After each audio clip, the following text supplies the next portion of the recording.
Ողջույն մեզ միացած բոլոր ռադիոլսողներին եւ ռադիոդիտողներին, դուք մեզ միացել եք 106 եւ 5 հաճախականությամբ կամ էլ դիտում եք թվային հարթակներում։ Մենք սկսում ենք այս պահին թարմ ուղեղով զրույցը, հիշեցնեմ, որ շարունակում ենք այս տաղավարում հրավիրել տարբեր քաղաքական ուժերի ներկայացուցիչների, ովքեր հայտ են ներկայացրել եւ պատրաստվում են մասնակցել ընտրություններին առաջիկա եւ այս անգամ մեր տաղավարում հյուրընկալել եմ Շուշան Ավագյանին, Լուսավոր Հայաստան կուսակցության պատգամավորի տեխնացուենա, բարև ձեզ։ Բարև ձեզ, շնորհակալ եմ հրավերի համար։ Ես էլ ձեզ եմ շնորհակալ, որ մեր տաղավարում եք։ Տիկին Ավագյան, ինչպես որոշեցիք, որ պիտի հենց Լուսավոր Հայաստանին միանաք։ Իրականում ընտրությունը Աստված տվել չի խնայել Հայաստանի Հանրապետությունում կուսակցությունները շատ են, արդեն 130-ից ավել գրանցված կուսակցություն կա։ Իհարկե, նրանցից երևի երկու ձեռքերի մատների վրա կարող ենք հաշվել են կուսակցություններ, որոնք ակտիվ են եւ թիմ ընտրություններին են մասնակցում եւ համապետական ընտրություններին կամ որևէ տեսակ ակտիվություն են ցուցաբերում։ Ինչու հենց Լուսավոր Հայաստանը, Լուսավոր Հայաստանի նկատմամբ համակրանքը 2018 թվականին էր դեռևս սկսել, երբ շատ մոդայիկ էր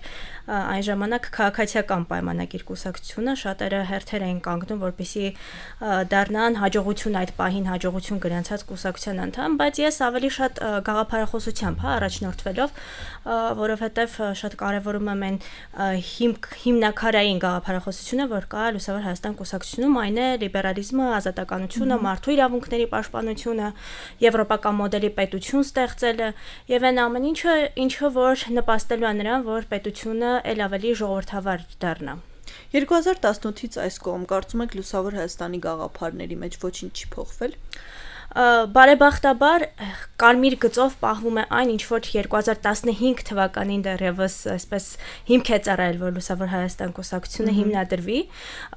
եւ ես դա շատ եմ կարևորում, որովհետեւ մենք հաճախ ենք խոսում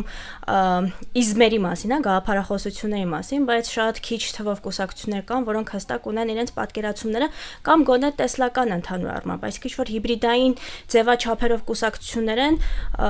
որ պահին որ գաղափարախոսությունը հարմար է, դա էլ կիրառում են, ես ամենևին չեմ ուզում սրանով արժեզրկել ճկունության ձևաչափը, որտեղ յուրաքանչյուր կուսակցություն, քաղաքական գործիչ պետք է ճկուն լինի, այո, եւ ադապտացվի տեղի ունեցող իրողություններին, բայց սա չի նշանակում, որ չպետք է ունենաս ինչ-որ մի հատ մեծ տեսլական, այսպես անգլերեն բառը ավելի գեղեցիկ է հնչում vision, որ կարողանաս այդ vision-ին հետևես եւ առաջնորդվես, որովհետեւ եթե մեծ նպատակ է սահմանում, մնացած բոլոր բաները ավելի շատ քայլեր են հաջորդական, որոնք տանելու են դրան։ Ոնց է կարծում առհասարակ ընդդիմության տարբեր ներկայացուցիչները որոշակի պարագաներում պիտի համագործակցություն ունենան իշխանությունների հետ։ Եթե կոնտեքստում նայես ինչ որ հարցեր, այո, կարծում եմ, որ եթե անհրաժեշտությունը կա եւ եթե ժողովուրդը ընտրել է եւ իշխանությանը եւ ընդդիմությանը, այսինքն դերակատարումները ժողովուրդն է միշտ բաշխում, ով է այդ պահին լինելու իշխանություն, ով է լինելու ընդդիմություն։ Եվ եթե կա օրհասական անհրաժեշտություն եւ կենսական է, որպեսի դու ինչ որ բաներ նաեւ զիջես եւ գնաս համագործակցության, այո։ Եվ կանխատեսելով եւ նաեւ գուշակելով ձեր հարցը պարոն Մարուկյանի համագործակցության հետ մասով, այս հարցը, եթե չեմ սխալվում, դուք տվել եք իրեն, բայց շատ շնորհակալ եմ նաեւ որ ինձ եք այդ հարցը տալիս, որտեւ ես նաեւ դիվանագիտական դպրոցը ավարտած մարդ շատ եմ կարևորում բանակցային գործընթացները, որովհետև իրականում մեզ թվում է թե բանակցությունները այն կետն են, որոնց միջոցով մենք կարող ենք ինչ-որ բան անել, եւ դա մեզ չի թվում, դա իսկապես այդպես է, եթե մենք մեր բանակցային զինանոցի ամբողջ խաղաքարտերը կիրառեինք, ես կարծում եմ դա հնարավոր է նաեւ չհանգեցնել պատերազմի, իսկ պատերազմից հետո նաեւ չհանգեցնել նրան, որ մենք Արցախը կորցնեինք։ Բայց հանրության մոտ ընկալումները փոխվում են հետագայում։ Մենք գիտենք, որ մեր փոքր-ինչ կաղապարային ընկալումներ ունի, չէ՞, մեր հանրությունը, եթե տեսնում է որևէ ուժի իշխանության հետ համագործակցելիս, այդ խարանը կարծես թե մնում է այդ ուժի ճակատին, այսպես ասած։ Մի բան ասեմ, մեր ժողովուրդը, ես արդեն շատ եմ շփվում, ես առիթ չի ունեցել հենց որպես պատգամավորի տեխնացու ժողովրդի հետ շփվելու եւ ես ուրախ եմ, որ այս հնարավորությունը ընձեռվեց։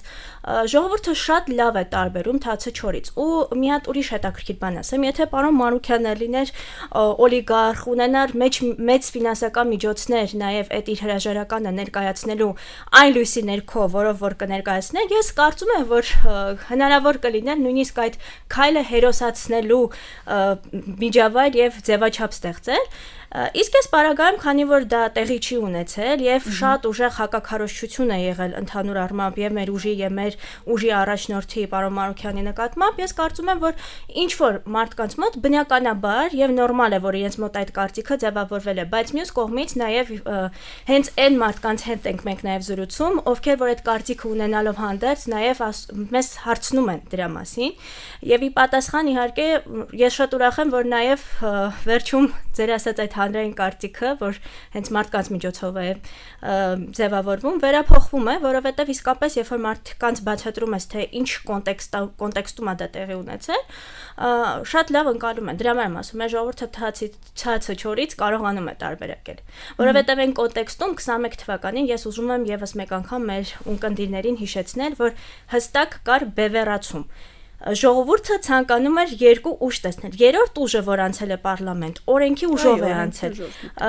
Անցել է Նիկոլ Փաշինյանի ուժը եւ անցել է Ռոբերտ Քոչարյանի գլխավորած դաշինքը, էլի Ռոբերտ Քոչարյանի ուժը։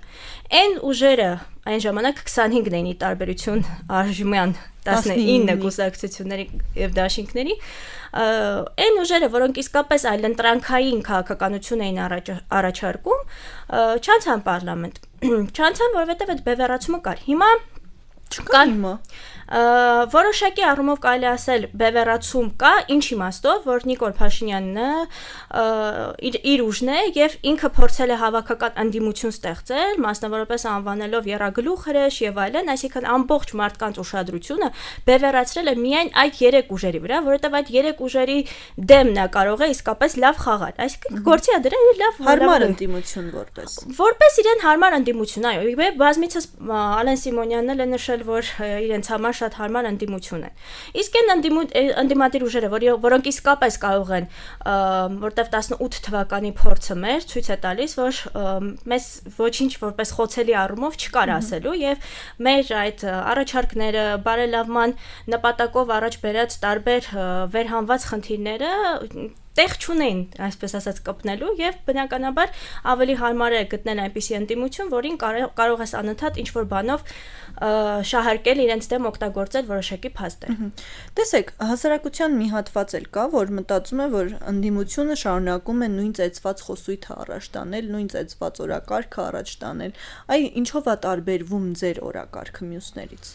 Շատ լավ, մենք իսկապես տարբերվում ենք մնացած անդիմադիր ուժերից, ինչով ենք տարբերվում, որովհետև կան անդիմադիր ուժեր, որ ասում են այս մի հարցով մենք ինչ-որ բաներ կվերաբանակցենք, այս մի հարցում մենք այսպես կանենք, այնպես կանենք, իսկ անդիմադիր ճակերտավոր անդիմադիր ուժեր էլ կան, որ ընդհանրապես նույն խոսույթն են կրկնում, ինչ որ կրկնում է Նիկոլ Փաշինյանը, եւ պարզ է, որ մարդկանց մոտ էլ է հարց առաջանում, եթե այս իշխանությունը սենց թենենց անելու այս գործողությունը, էլ որն է տարբերությունը, որ ես գամ ու իմ ձայնը քեզ տամ։ Իսկ մնացած անդիմադիր ուժերի մասով իրականում ես կարծում եմ նույն թրիփի մասով, նույն խաղաղության համաձայնագրի մասով մենք բոլորովին այլ բան ենք ասում, մեր ասածը շատ հստակ ու պարզ է, չկա Արցախ, չկա նաև արտոնություններով ճանապարհ կամ միջանց կամ ոնց ուզում ես դա անվանիր։ Դե ասում են նոյեմբերի 9-ի փաստաթղթով դա փակված է այդ թեման, այն ինչ որ հիմա կա, դա միջանցք չէ։ Մենք մեր ուժը կարծում եմ, որ դա հստակ միջանցք է եւ ընդհանուր առմամբ մեր քաղաքականությունը արտաքին ուղղությամբ միակողմանիորեն տարբեր զիջումների գնալու քաղաքականություն է եւ այստեղ բանակցել ինչ որ հարցեր լավարկելու տեսանկյունից իհարկե շատ կարևոր է որևէ ուժ, ես չգիտեմ Հայաստանի Հանրապետությունում կամ քաղաքացի կամ մարդ, որ ուզում է պատերազմ։ Այդպիսի վախի մթնոլորտ ստեղծել եւ փորձել մարդկանց տերորի մեջ պահել, որ եթե մենք չգանք կամ այս ուժը գա կամ այն մեծ հաշվով պատերազմը միշտ չի որ մեզնից է կախված եւ մենք տեսել ենք պատմության ընթացքում, որ մենք երբեք նախահարցակ կարծես թե վերջին 30 տարում գոնե չենք եղել։ Ճիշտ եք ասում, նախահարցակ չենք եղել, բայց գուցե մեր հենց իմ ասած բանակցային գործընթացը տապալելով կամ չհաջողելով այդ բանակցային գործընթացներում բերել հասցրել ենք նրան, որ հնարավոր է այդ կանանչ լույսը բացել ենք, որ մեզ վրա նախահարցակ լինեն։ Եվ մյուս բանը, որ ուզում եմ իսկապես դրան էլ անդրադառնալ, դա այն է, որ օրինակ Ադրբեջանի պարագայում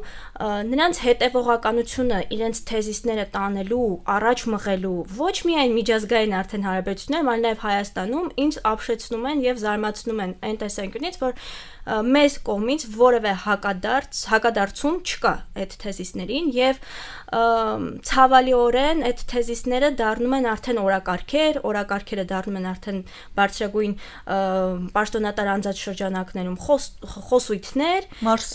մարսվում են, տարածվում են, հիմք են ունենում, արմատավորվում են եւ նաեւ այդ առումով բազիս հիմք են ծառայում, որպեսզի Ադրբեջանը իր հետագա գործողությունները լեգիտիմացնի։ Այս դա է նաև խնդիրը, որ մենք չենք կարողանում այդ ընթացքում բերել հակադարձումներ, խոսել, բարձրաձայնել, բազմաթիվ հարցերի վերաբերյալ շատ տարբեր են դրանք, բայց թե ինչու չի արվում, դա էլ թողնում եմ արդեն ժողովրդի դատին։ Հիմնականում 21 թվականին պայքարը հենց իշխանությանը հեռացնելու համար էր, կարծես թե։ Այսօր ինչի համար են տարբեր ուժեր պայքարում։ Այդ օրակարգը կարծես թե մի կողմ է դրվել ավելի շատ եւ օրակարգային հարցերը մի քիչ գնում են դեպի սոցիալական, մի փոքր, չգիտեմ, այլ ուղղություններով։ Դուք ո՞նց եք տեսնում ընդհանուր ուղղությունը ուրա տանում։ Շատ լավ հարց եք տալիս ու իսկապես շատ կարևոր հարց եք տալիս, որովհետև 21 թվականին նույն ընդդիմադիր երկու ուժերը հենց այդ օրակարգով եկան պարլամենտ, որտեղ իրենք հստակ ֆիքսել էին, որ իրենք գալիս են իշխանությանը հեռացնելու։ Իհարկե հետագա զարգացումները ցույց տվեցին, այդպես էլ տեղի չունեցավ այդ ամեն ինչը։ Հիմա ես չեմ կարող ասել մնացածի պարագայում ինչու են իրենք ընտրել այդ ուղղությունները, միգուցե ընտրողի սիրտը ավելի շատ շահելու նպատակով, բայց մենք մեր խոսույթում հստակ ասում ենք, որ դիցուկ Արցախում էլ շատ ճանապարհներ կային կառուցված, շատ դպրոցներ կային կառուցված, աշխատատեղեր կային, եթե ես չեմ սխալվում, այնտեղ նաև առողջության ապահովագրությունը ավելի շուտեր, քան մեզ մոտ եղավ, ու բազմաթիվ այսպես կետերով Արցախում ամեն ինչ շատ հրաշալի էր, բայց հարց հիմա Արցախում ապրում է հայ մարդը Հայ մարդը չի ապրում, ու եթե մենք այսպես շարունակենք ուղղակի զուտ այսպես երկրորդային խոստումներով սնել մեր քաղաքացիներին, որ ձայն կորզենք, ես կարծում եմ մենք իսկապես Հայաստանի Հանրապետության հայկականության հարց կունենանք, որովհետև մենք կարող ենք այդ ամեն ինչը խոստանալ, մեզ համար էլ դժվար չէ, հա, քաղաքացու հետ զրուցելիս ասել այն ինչ որ իր համար ականջահաճո է լսել։ Լավ չհասկացա, ինչ ասել Արցախի վերադարձի մասով։ Չէ, նկատի ունեմ Արցախում էլ էին, չէ, այն խոստումները, որոնք որ նշված են։ Հա, այն խոստումները հիմա օրակարգ բերեք, ճիշտ եմ հասկանում։ Այո, այդ խոստումները անիմաստ է օրակարգ բերել, եթե Հայաստան չլինի, որտեղ մենք կարող ենք հանգիստ եւ անվտանգ ապրել, որտեղ մարզերում երբ որ խոսում ես սահմանամերձ բնակիչների հետ, մարդիկ շատ լավ են հասկանում, որ իրենք անվտանգ տարածքում այդ պահին չեն ապրում, եւ այն մարդու արտահայտությունը, որ ինքը ասաց ինձ, մինչեւ հիմա այսպես մխրճվել է իմ հիշողության մեջ, որ ասում է, ես գիշերը երբ որ քնում եմ, ես անհանգիստ եմ առավոտյան, որ արթնանամ, արդյոք ես կարողանամ շարունակել իմ գործունեությամբ, իմ գյուղատնտեսությամբ զբաղվել, թե ոչ, այդ անվտանգության հարցը օդում արկախված է։ Բայց այդ հարցը այնպես չի, որ միայն վերջին տարիներին է եղել։ Ես ինքս մարզից եմ եւ գիտեմ, որ այդ խնդիրը մենք ունեցել ենք դեռևս 18-ից առաջ մշտապես եւ գյուղերում այդ անվտանգության հարցը հատկապես սահմանամերձ գյուղերում մշտապես եղել է։ Այսօր է միայն կարծես թե որ օրակարգում այդքան ակտիվ է քննարկվում դա։ Չեմ համաձայնի եւ նաեւ ինքներդ ձեզ այդ առումով մի քիչ հակասեցիք, որ ասում եք հիմա ավելի շատ սոցիալ-տնտեսական հարցերով են քաղաքական գործիչները այսպես փորձում իրենց խոսքը տեղ հասցնել։ Կան ուժեր, որ սոցիալ-տնտեսական կան, որ անվտանգային են առաջ քաշում։ Հիմնականում ես չեմ նկատել, որ անվտանգությունից օրինակ մեր քանի որ քարոզարշավին փորձել եմ հետևել նաեւ մարդկանց քաղաքական գործիչների ուժերի խոսույթներին հետևել, հիմնականում ձեր ասած սոցիալ-տնտեսական հարցերն են կամ էլի իրար վրա ցեղ շպրտելու այդ դադար շղթան, որ մենք տեսել ենք եւ ազգային ժողովում, եւ հիմա էլ ենք տեսնում քարոզարշավի ընթացքում եւ 21-ին էլ ենք տեսել, այդ տեղից խոսույթը դուրս չի գալիս եւ արդյունքում տուժում է քաղաքացին։ Ինչու է տուժում, որովհետեւ այն հարցերը իսկապես, որոնք կարող են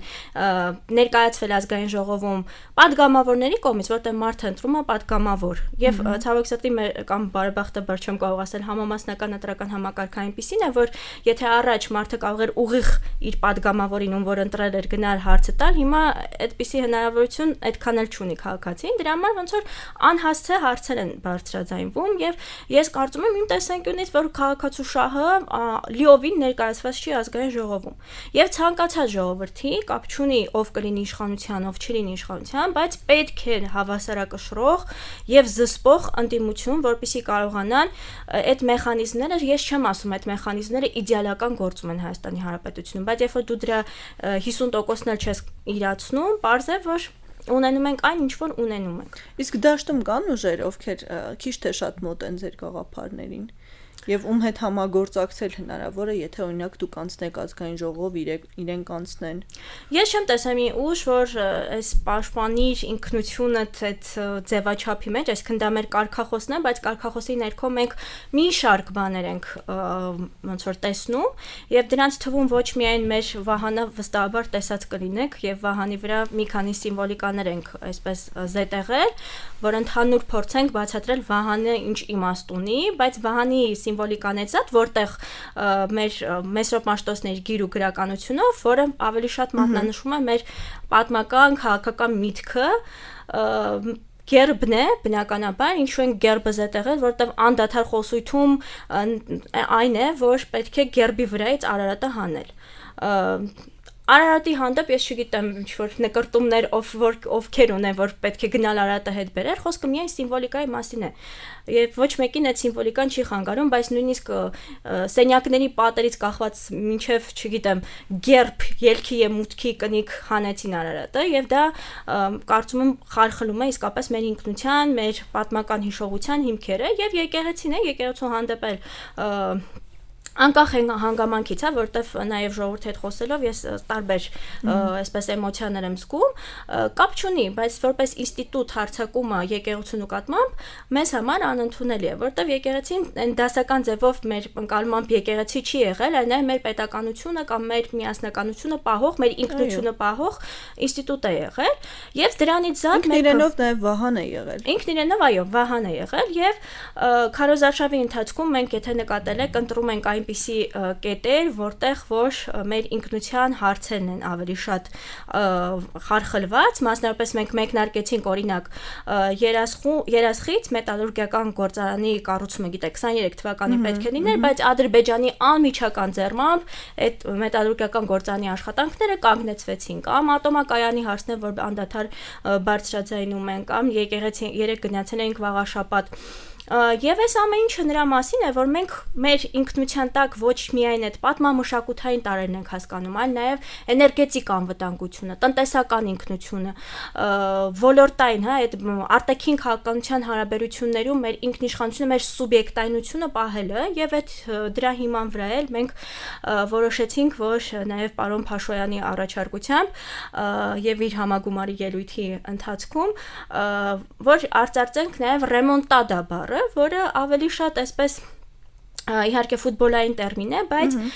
այստեղ եթե ադապտացնենք ու մեր պրիզմայի ներքո ներկայացնենք, իմաստը այն է, որ պետք է Հայաստանին հետ վերադարձնել իր սուբյեկտայնության եւ ինքնիշխանության ակունքներին։ Եվ զուգահեռաբար նաև սա վերաբերում է նաև Լուսավոր Հայաստան կուսակցությանը, որովհետև 18 թվականին մենք բավականին կառուցողական ընդդիմություն էինք եւ իսկապես փորձում էինք մեր բոլոր հնարավոր լծակներով ազդել եւ ներգործություն ունենալ տարբեր ոլորտներում այդ ժամանակ ես կարծում եմ որ քանի որ հեղափոխության էյֆորիան նոր էր ավարտվել ժողովուրդը այդքան էլ լավ չընկալեց մեր կառուցողական ընդդիմության լինելու հանգամանքը եւ դա քննադատվեց ինչը ես համարում եմ որ պահի տակ, հանցագործություններ են կատարվում աֆեկտի տակ, դա էլ աֆեկտի տակ եւ էյֆորիայի տակ մի իրավիճակ էր, որ չընկալվեց մեր գործունեությունը եւ ես լիահույս եմ, որ այս ընտրություններին մարդիկ իսկապես կուզենան իրենց ազգային ժողովում, որտեղ ազգային ժողովը պատկանում է ժողովրդին, տեսնել կոմպետենտ եւ պրոֆեսիոնալ մարդկանց խումբ, ովքեր իսկապես կպաշտպանեն իրենց շահերը, որտեղ հիմա էլ մարդիկ դեռ չեն ֆիքսել, որ մենք ազգային ժողովում չենք եւ դա էլ կարծում եմ պայմանավորված է նրանով, որ որ մեր կուսակցությունը եւ առաջնորդը բավականին ակտիվություն են այսպես ցուցաբերում քաղաքական օրակարգերում, խոսույթով են հանդես գալիս, խնդիրներ են բարձրաձայնում, լուծումներ են առաջարկում եւ շատ հաճախ են մեզ մոտենում ու ասում այն օրը միած զավեշտալի դեպք էլ պատմեմ, քարոզարշավ ենք իրականացնում եւ անցանք մի մարդու կողքով, պարոն Մարուկյանը մեզանից առաջ էր քայլում եւ ես լսեցի այդ մարդու ռեպլիկան, ով ասաց ազգային ժողովի падգամավորը ժամը 12-ին ինչ գործ ունի փողոցներում ման է գալիս։ Բնականաբար ես չդիմացա գայթակղությանը եւ մոտեցա այդ մարդու հետ խոսեցի, ասում եմ ոնց, պարոն Մարուկյան ազգային ժողովում չէ։ Ասում եմ չէ, ազգային ժողովում չէ, 21 թվականից սկսած արդեն 5 տարի է անցել։ Ասում եմ, բայց գիտեմ ազգային ժողովի падգամավոր է, ասում եմ, լինում է ես բան եմ գրում, մեկնաբանություններ եմ գրում իր ասածների տակ, խոսում եմ, ասում եմ, փաստորեն ինքը ազգային ժողովի падգամավոր չէր։ Ու այսպես ընկալումները մարդկանց պետք է անհատապես իսկապես աշխատել քաղաքացու հետ եւ մեր այսպես թիրախային քաղաքացիները, ում ձայնը մենք իսկապես խնդրում ենք, դա այն քաղաքացիներն են, ովքեր որ չկողմնորոշված են, որտեվ անիմաստ է կողմնորոշված քաղաքացու հետ, ով հստակ գիտի, որ Նիկոլ Փաշինյանին է ընտրելու, Ռոբերտ Քոչարյանին է ընտրելու, Գագիկ Ծառուկյանին է ընտրելու, Սամվել Կարապետյանի ուժին է ընտրելու, իրենց հետ չես կարող դու խոսել ու ասել, չէ, այ իրենց մի ընտրի, մեզ ընտրի, որտեղ իսկ դուք չունեք ձեր ձևավորած ընտրազանգվածը։ Ունենք եւ դրանով է պայմանավորված նաեւ մեր մասնակցությունը։ Մենք բավականին ուշ դիրքավորվեցինք, որովհետեւ չենք կարողանում հասկանալ, թե որն է ճիշտ, որտեղ մենք առաջարկում ենք ի սկզբանե մեկ միասնական ընդդիմադիր բևեռով հանդես գալ, որպեսզի կարողանանք իշխանությանը փոխել։ Օրինական ճանապարհով իհարկե խոսքը գնում է դրա մասին, բայց քանի որ այդ բևեռը չձևավորվեց եւ մենք մեր ընտրողների հետ խոսեցինք, մի պարզ ու հստակ բան եղավ։ Ես չեմ ուզում ինչ-որ չափելի թվեր ասել, որ մեր ընտրազանգվածը փոքր է, էլեկտորատը մեծ է եւ այլն, որտեղ մենք իսկապես ռեալիստ ենք եւ փոքր կուսակցություն ենք, գիտակցում ենք, որ մենք չենք կարող գալ ասել, մենք ունենք վարչապետի տեխնացու, մենք գալիս ենք իշխանությանը վերցնելու, չէ։ Բայց պատասխանատվություն զգացինք մեր էլեկտորատի առջեւ, որտեղ մեր էլեկտորատից հստակ ու ոչ թե մեկ մարդուց, երկու մարդուց, այլ հստակ զգացինք այն մեսիջը, այն ուղերձը, որ եթե դուք չմասնակցեք ընտրություններին, մենք պարզապես չենք գնա ընտրությունների։ Իսկ երբ որ մարդիկ չեն գնում ընտրությունների, դա յուրաքանչյուր գործող իշխանության, անկախ նրանից թե ով է գործող իշխանությունը, դա ձեռնտու է գործող իշխանությանը։ Իսկ մեր նպատակը մեկն է, որպեսզի տվյալ գործող իշխանությանը հունիսի 7-ի ընտրություններով փոխենք։ Շատ լավ։ Տիկին Ավագյան, տեսեք, այ սոցհարցումները ցույց են տալիս, որ այս պահին ամենաշատ ձայները ունի Նիկոլ Փաշինյանը։ Հետևաբար հավանաբար իշխանություն լինելու է կրկին ինքը, եթե իրավիճակ չփոխվի։ Չնայած ուժեր կան, որոնք ասում են, որ իրենք են գալու իշխանության եւ ընդդիմություն պատրաստ չեն աշխատել։ Դուք կարծես թե պատրաստ եք որպես ընդդիմություն աշխատել։ Ինչպես ժողովուրդը որոշի։ Այս իշխանության հետ արդյոք հնարավոր է աշխատել, որովհետև տեսեք, այս 5 տարիների ընթացքում մեր խորհրդարանական ընդդիմությունը մշտապես դժգոհել է, որ այս իշխանության հետ անհնար է ազգային ժողովում աշխատելը, որոշումներ կայացնելը, դուք ոնց եք պատկերացնում։ Ձեր քարտեզը կա, ինչպես եք առաջ շարժվելու։ Իհարկե կա եւ շատ հստակ ենք պատկերացնում։ Տեսեք, մենք այն ուժերից ենք, որ խոսում ենք այս սուպեր վարչապետական համակարգից։ Ինչու հնարավոր չի աշխատել իշխանության հետ, որովհետեւ համակարգը թույլ չի տալիս, որպեսզի բոլոր լծակներն ու ազդակներով դու կարողանաս ինչ-որ ձևով ներգործություն ունենալ, բայց նույնիսկ եթե 100%-անով դա կիրառես եւ օգտագործես այն ինչ որ գրված է ու տրված է ընդդիմությանը, ելի հնարավոր է որևէ բան փոխել։ Այստեղ մի ուրիշ հարց կա, եթե ուժերից որևէ մեկը չունեցավ սահմանադրական մեծամասնություն, իսկ մենք հիմա գիտենք, որ Նիկոլ Փաշինյանը ոչ թե ասում է ես չեմ ուզում ուղղակի հաղթել, ինձ խնդրում եմ ձեր ձայնը, որ ինձ տակ սահմանադրական մեծամասնություն։ Հստակ ձևակերպել է ինքը այդ միտքը։ Ինչու ուզում սահմանադրական մեծամասնություն, որպեսզի ելի միանցնի այս 5 տարիների ընթացքում կարողանան կառավարել եւ ցանկացած որոշում ընդունել նույնիսկ առանց ընդդիմության մասնակցության։ Իսկ ընդդիմության մասնակցությունը օրինակ բանի ես հիշում եմ, որ փոխնախագահի պաշտոն կա, որ կարող է ընդդիմադիր գործիչը զբաղեցնել, հանձնաժողովներում կան ընդդիմադիր գործիչների համար նախատեսված նախագահի պաշտոններ, փոխնախագահի պաշտոններ, սրանք նույնպես լծակներ են։ Իսկ ով ասել, որ սրանք լծակներ չեն, որոնք կարող են որևէ կերպ ազդեցություն ունենալ։ Մյուս կողմից, ինչու ենք մենք ասում, որ մեզ համար կարևոր է այդ մոտավորապես 150,000-ից 200,000 անձանց մասնակցություն ընտրությանը, որովհետև այս մարդիկ կարող են ձևավորել ոչ թե դիցուկ 3 կամ 4 ուժից բաղկացած պարլամենտ, այլ կարող են ձևավորել 5 ուժից, 6 ուժից, 7 ուժից կազմված պարլամենտ, եւ այդ համամասնությունը, որ կա, կարող է իսկապես բերել քաղաքական բանավեճի պարլամենտում քաղաքական բովանդակության բանավեճի, հա, ոչ թե իրար վրա ցեղ շպրտելու բանավեճի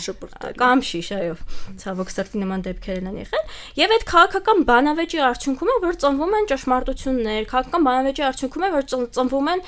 լավարկված օրինագծեր, նախագծեր եւ միանձնյա չեն անցնում կամ չեն քվեարկում այդ նախագծերի ընդդիմության բերած նախագծերին իշխանությունը չէր քվեարկում, որովհետեւ մեծամասնություն ունեն։ Իսկ մեր ժողովուրդը հիմա ունի հնարավորություն, ընդ որում այդ հնարավորությունը իրենց տրվում է յուրաքանչյուր 5 տարին մեկ, որպեսզի գնա եւ ձևավորի այնպիսի պարլամենտ, որտեղ բազմաուժ կլինի այդ պարլամենտը եւ այդ պարլամենտի շրջանակներում